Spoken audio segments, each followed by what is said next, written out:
আল্লাহর ঘরে যায়া আপনার বিশ্বের কথা মনে আছে। আমরা নামাজ পড়বার যাই না মসজিদে, নামাজ শেষে কি কই?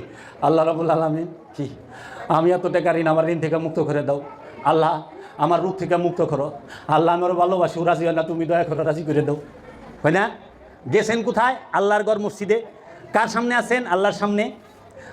আল্লাহর সামনে যদি কেউ থাকে, তার কি দুনিয়ার কথা মনে থাকে? আরে জান্নাতের একটা হুর দেখলে বলে 500 বছর ফিট থাকবেন।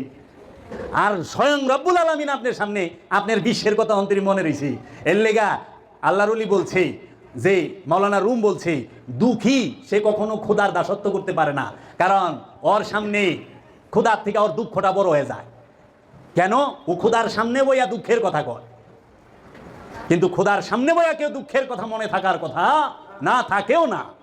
এর জন্য অভাব, যে অভাবী হ্যাঁ খুদারে কই থেকে ডাকবো? অভাবী তো খালি অভাবের কথা মনে পড়ে।